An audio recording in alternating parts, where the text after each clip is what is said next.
की प्रैक्टिस शुरू करते हैं और ये सभी प्रश्न पिछली परीक्षाओं में पूछे गए, इसलिए ये बहुत महत्वपूर्ण है।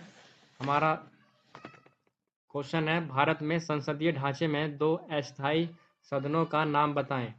इसके ऑप्शन दिए गए हैं। पहला ऑप्शन है राज्यसभा और विधानसभा, दूसरा ऑप्शन है लोकसभा और विधान परिषद, तीसरा ऑप्शन है राज्यसभा और विधान परिषद, चौथा ऑप्शन है लोकसभा और विधानसभा। तो हमारा इसका तीसरा ऑप्शन सही है, राज्यसभा और विधान परिषद। राज्यसभा भी स्थायी सदन है और विधान परिषद भी एक स्थायी सदन है। हमारा अगला प्रश्न है, भारत में कभी कभी हरित मंत्रालय कहा जाने वाला मंत्रालय है। हमारे ऑप्शन दिए गए हैं। पहला ऑप्शन है कृषि एवं ग्राम विकास, दूसरा ऑप्शन है पर्यावरण एवं वन, तीसरा ऑप्शन है धरातल और परिवहन, चौथा ऑप्शन है नगर विकास और भूदृश्य निर्माण। तो हमारा इसका ऑप्शन दूसरा सही है, पर्यावरण एवं वन। हमारा अगला प्रश्न है, सरकार की संसदीय प्रणाली का नया संक्रमणीय गुण निम्नलिखित में से कौन सा है। इसके ऑप्शन दिए गए हैं। पहला ऑप्शन है संविधान की लोचशीलता, दूसरा ऑप्शन है कार्यपालिका और विधानमंडल का संयोजन, तीसरा है न्यायपालिका की सर्वोच्चता, चौथा है संसदीय संप्रभुता।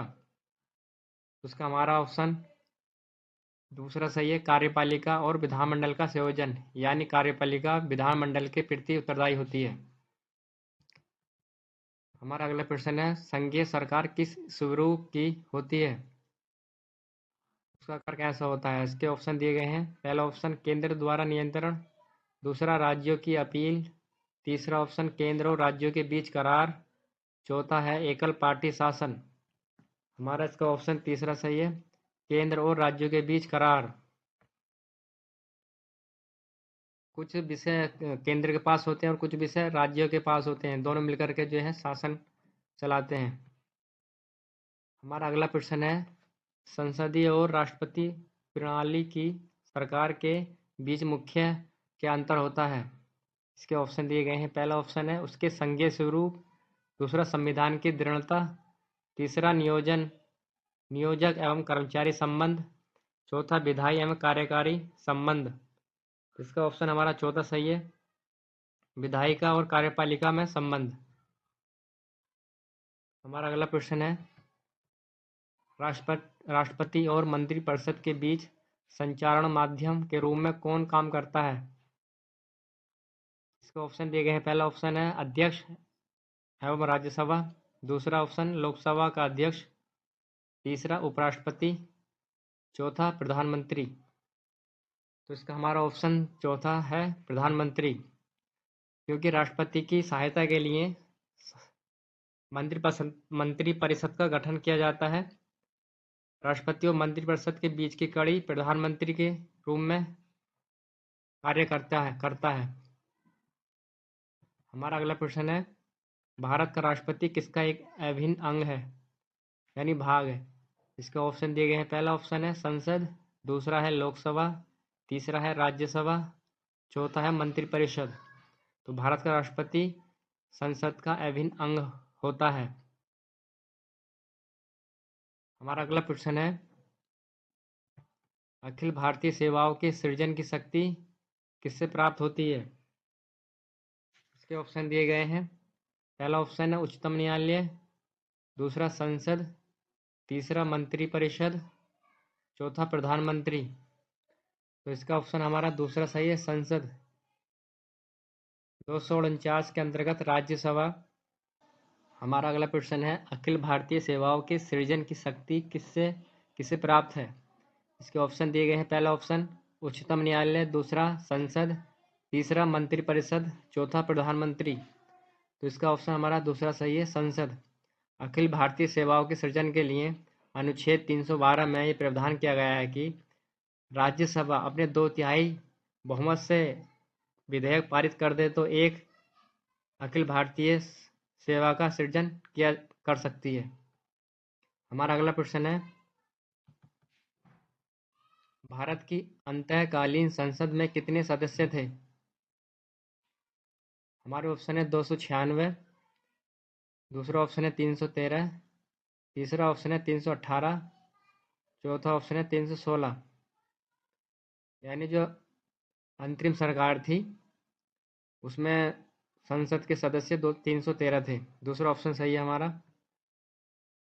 भारतीय संघ में नए राज्य की स्वीकृति कौन देता है? इसके ऑप्शन दिए गए हैं। पहला ऑप्शन है राष्ट्रपति, दूसरा है उच्चतम न्यायालय, तीसरा है प्रधानमंत्री, चौथा है संसद। इसका हमारा ऑप्शन चौथा सही है, संसद। हमारा अगला प्रश्न है, राज्यसभा के संदर्भ में निम्नलिखित में से कौन सा कथन सही है? मंत्रिपरिषद राज्यसभा के प्रति उत्तरदायी होती है। गलत, क्योंकि मंत्रिपरिषद लोकसभा के प्रति उत्तरदायी होती है। हमारा अगला है ऑप्शन है विश्वास मत राज्यसभा में लाया जाता है। ये भी गलत, विश्वास या अविश्वास प्रस्ताव केवल लोकसभा में लाया जाता है। तीसरा ऑप्शन है हमारा, राज्य सूची के किसी विषय पर संसद कानून बना सकती है अगर राज्यसभा 2/3 बहुमत से पारित करे कि राज्य सूची का संदर्भित विषय राष्ट्रीय महत्व का हो गया है। ये हमारा ऑप्शन सही है। अगर कोई विषय राज्य सूची के अंतर्गत आता है वो राष्ट्रीय महत्वता के लिए जरूरी है तो उस पर संसद कानून बना सकती है, राज्यसभा अपने 2/3 बहुमत से अगर पारित कर दे तो। हमारा अगला ऑप्शन है चौथा, धन विधेयक राज्यसभा में लाया जा सकता है। ये भी गलत है, धन विधेयक केवल लोकसभा में ही लाया जा सकता है। हमारा अगला प्रश्न है, बिहार में लोकसभा की 40 सीटें हैं और राज्यसभा की कितनी सीटें बिहार में हैं? हमारे इसके ऑप्शन है पहला 12, दूसरा 14, तीसरा 15, चौथा 16। तो बिहार में राज्यसभा की सीटें 16 हैं। हमारा अगला प्रश्न है, प्रथम लोकसभा के स्पीकर कौन थे? इसके ऑप्शन दिए गए हैं। पहला ऑप्शन है जीवी मावलंकर, दूसरा गुरुदयाल सिंह ढिल्लो, तीसरा एम.ए. अयंगर, चौथा इनमें से कोई नहीं। तो इसका हमारा ऑप्शन पहला सही है, जीवी मावलंकर, जिनका पूरा नाम है गणेश वासुदेव मावलंकर। ये भारतीय संसद के निचले सदन यानी लोकसभा के प्रथम अध्यक्ष थे और भारत के स्वतंत्रता प्राप्ति से पूर्व वे केंद्रीय विधानसभा के अध्यक्ष भी रहे, जो 1946 से लेकर 1947 तक। हमारा अगला प्रश्न है, भारतीय संविधान में अवशिष्ट शक्तियां किसको सौंपी गई हैं? इसके ऑप्शन दिए गए हैं। पहला ऑप्शन है केवल संघ संसद को, दूसरा ऑप्शन है केवल राज्य विधानमंडलों को, तीसरा संघ संसद और राज्य विधानमंडल दोनों को, चौथा उपयुक्त में से किसी को नहीं। तो इसका ऑप्शन हमारा पहला सही है, केवल संघ संसद को। इसमें अनुच्छेद 248 अवशिष्ट शक्तियों से संबंधित है। अवशिष्ट शक्तियां वे शक्तियां हैं जिनका वर्णन संघ सूची, राज्य सूची और समवर्ती सूची तीनों में से किसी एक में भी नहीं किया गया है। यह न्यायालय द्वारा निर्धारित किया जाता है कि किसी विषय को अवशिष्ट शक्तियों में शामिल किया जाए या नहीं। हमारा अगला प्रश्न है, एक धन विधेयक कहाँ प्रस्तुत किया जा सकता है? इसके ऑप्शन दिए गए हैं। पहला ऑप्शन है संसद के दोनों सदनों में किसी में भी पेश किया जा सकता है, दूसरा ऑप्शन है केवल राज्य परिषद यानी राज्यसभा में पेश किया जा सकता है, तीसरा केवल लोकसभा में पेश किया जा सकता है, चौथा उपयुक्त में से किसी में भी नहीं। तो एक धन विधेयक केवल लोकसभा में ही प्रस्तुत किया जा सकता है। हमारा अगला प्रश्न है, सरकार की मंत्रिमंडल प्रणाली की सबसे महत्वपूर्ण विशेषता है। पहला ऑप्शन है व्यक्तिगत उत्तरदायित्व, दूसरा है सामूहिक उत्तरदायित्व, तीसरा है किसी का भी उत्तरदायित्व नहीं, चौथा है गैर उत्तरदायित्व। तो हमारा ऑप्शन दूसरा सही है, सामूहिक उत्तरदायित्व। मंत्रिमंडल प्रणाली की सबसे महत्वपूर्ण बात यह है कि वह कार्यपालिका लोकसभा के प्रति उत्तरदायी होती है। हमारा अगला प्रश्न है, भारतीय संसद द्वारा दल बदल विरोधी विधेयक किस वर्ष में पारित किया गया था? इसके ऑप्शन दिए गए हैं। 1980 को, 1985 को, 1990 को, 1995 को। इसका ऑप्शन हमारा दूसरा सही है, 1985 को, क्योंकि 52वें संविधान संशोधन 1985 को दल बदल कानून के नाम से जाना जाता है, जो 10वीं अनुसूची जोड़ी गई थी। हमारा अगला प्रश्न है,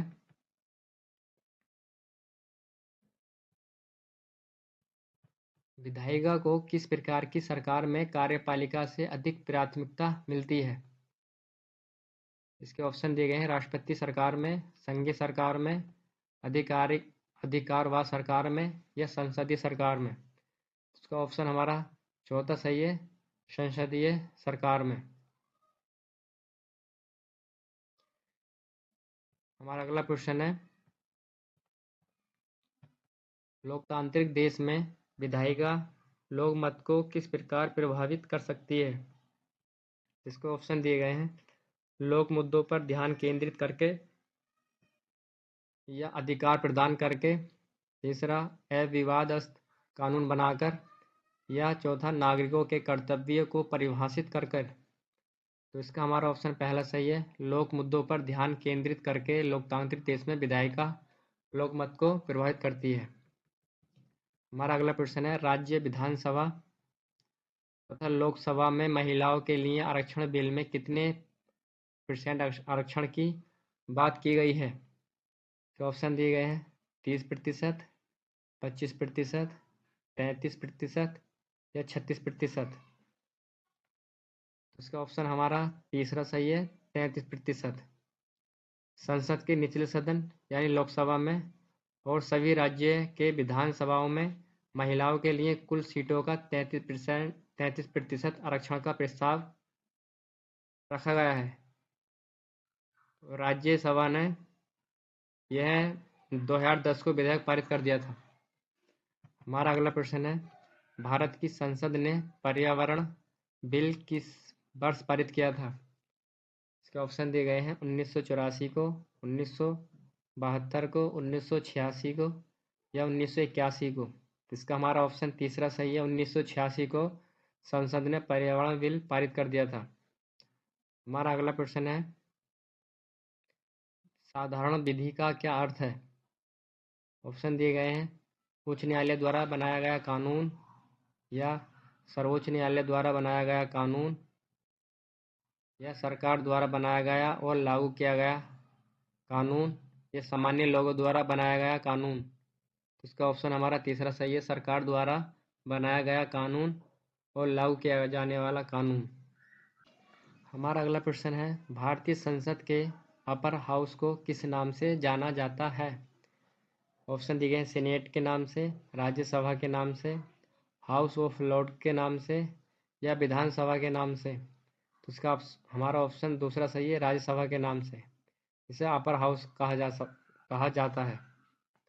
हमारा अगला प्रश्न है, संविधान के उल्लंघन के लिए राष्ट्रपति के विरुद्ध अभियोग कार्यवाही किसमें शुरू की जा सकती है? तो इसके ऑप्शन दिए गए हैं, संसद के किसी भी सदन में या लोकसभा में या राज्यसभा में या उच्चतम न्यायालय में। तो इसका ऑप्शन हमारा पहला सही है, संसद के किसी भी सदन में महाभियोग की प्रक्रिया शुरू की जा सकती है, लेकिन राष्ट्रपति को उसकी सूचना 14 दिन पहले दी जाएगी। हमारा अगला प्रश्न है,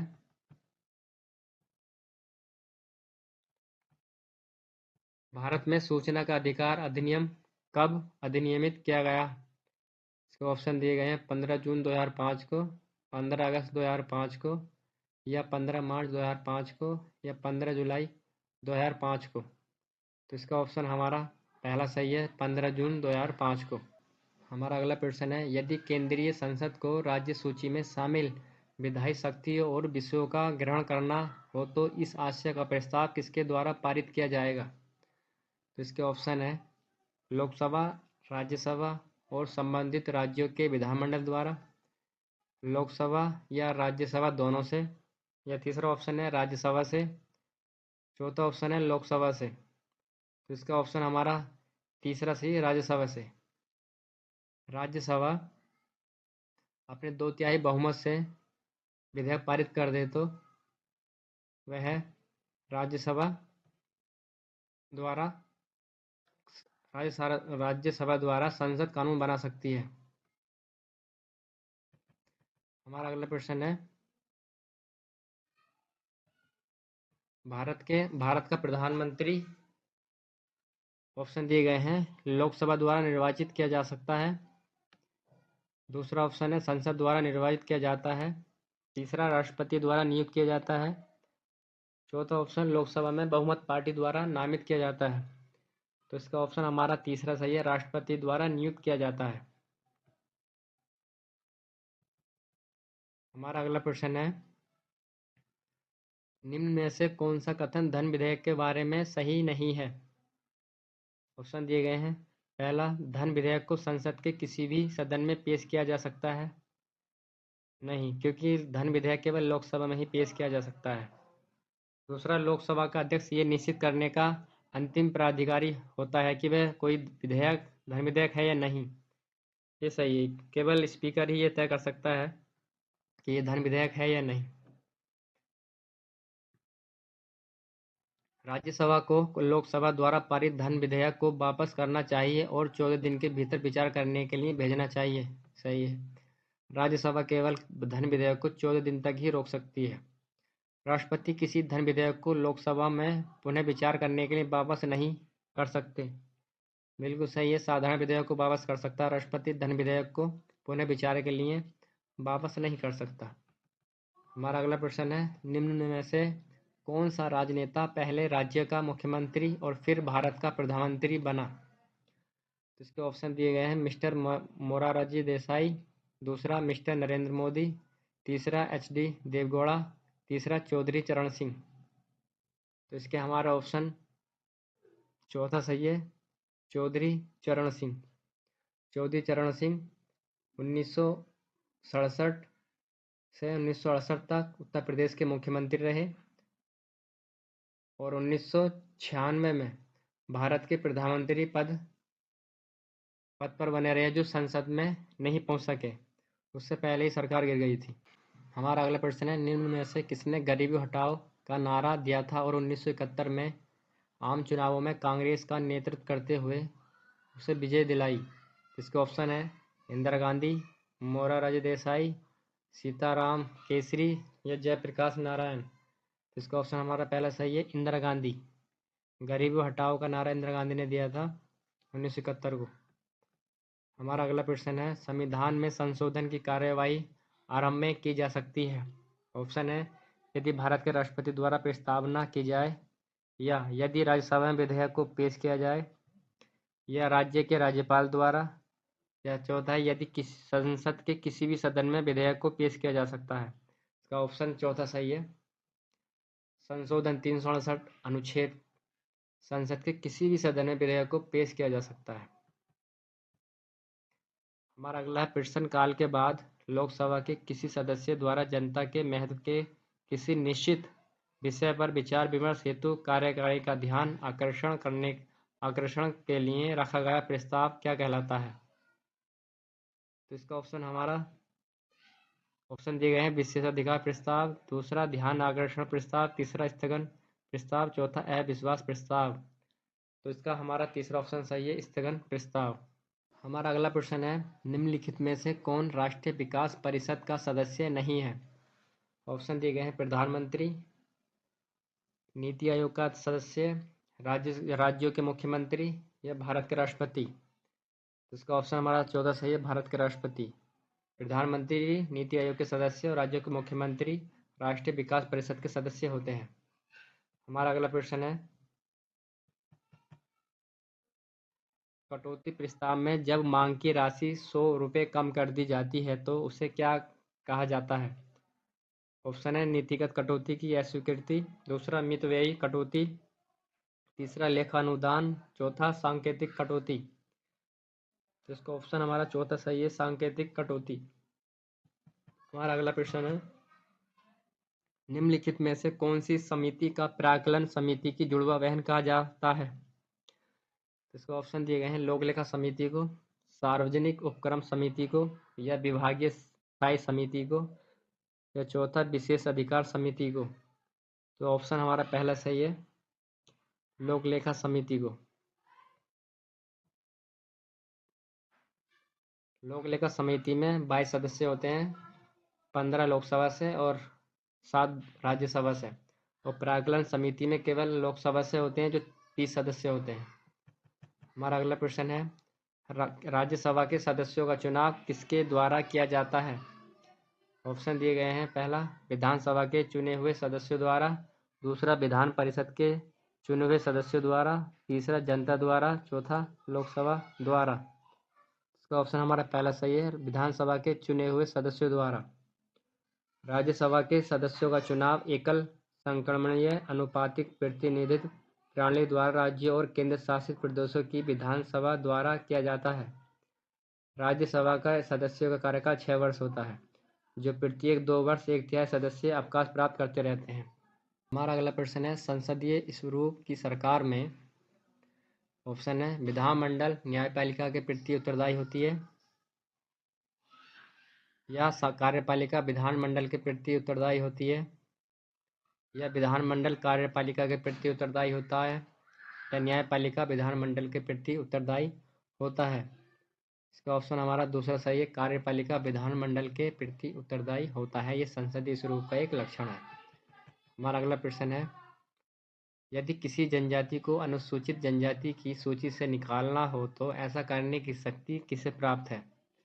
राष्ट्रपति को, संसद को, राष्ट्रीय अनुसूचित जनजाति आयोग को, या संघ के मंत्रिपरिषद को? इसका ऑप्शन हमारा दूसरा सही है, संसद को, अनुच्छेद 342 के अंतर्गत।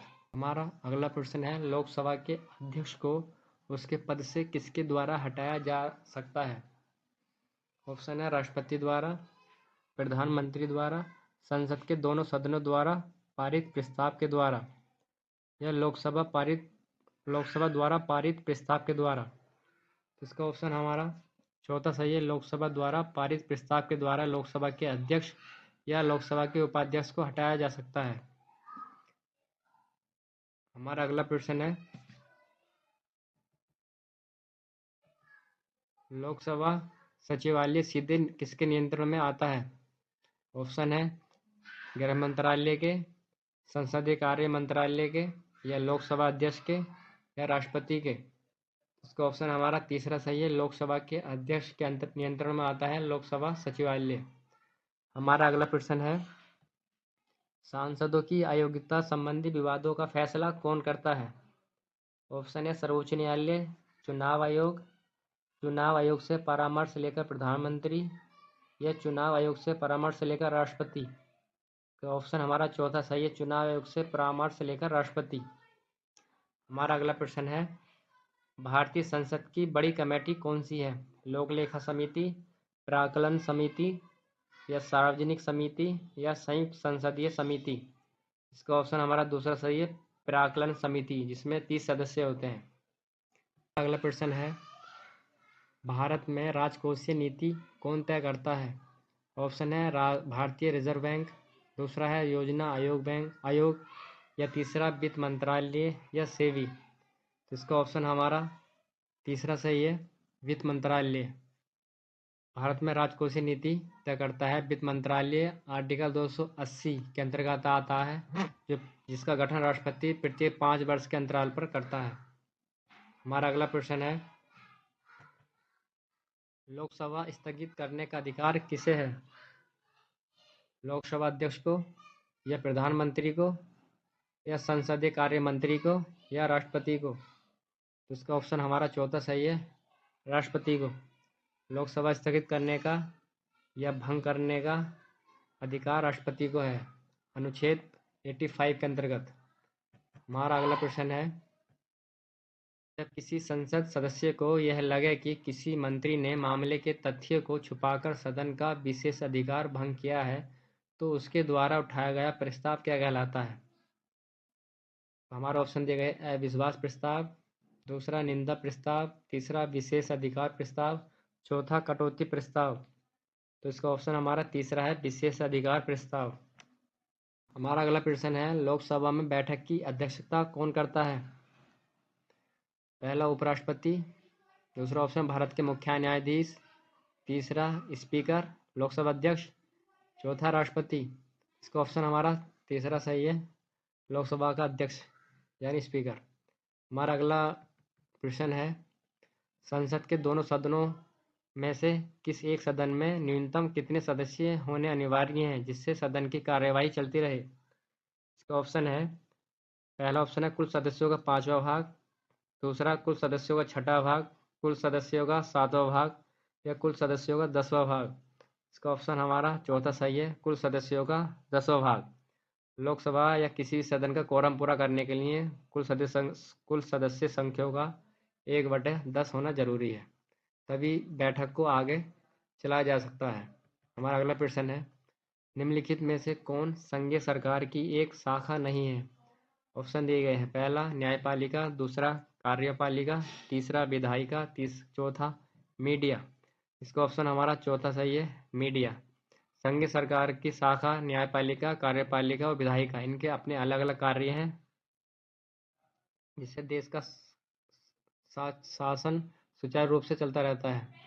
हमारा अगला प्रश्न है, धन विधेयक सर्वप्रथम संसद के किस सदन में प्रस्तावित किया जा सकता है? ये रिपीट क्वेश्चन है। पहला है केवल लोकसभा में, दूसरा केवल राज्यसभा में, तीसरा लोकसभा तथा राज्यसभा दोनों में, चौथा है या तो लोकसभा या राज्यसभा में। तो धन विधेयक केवल लोकसभा में ही प्रस्तुत किया जा सकता है। धन विधेयक आर्टिकल 110 के अंतर्गत आता है। प्रश्न है, भारतीय संसदीय प्रणाली में खाते पर वोट की वैधता कितने महीनों तक के लिए होती है चुनाव के वर्ष को छोड़कर? तो ऑप्शन दिए गए हैं, 2 महीने के लिए या 3 महीने के लिए या 6 महीने के लिए या 9 महीने के लिए। इसका ऑप्शन हमारा पहला सही है, 2 महीनों के लिए।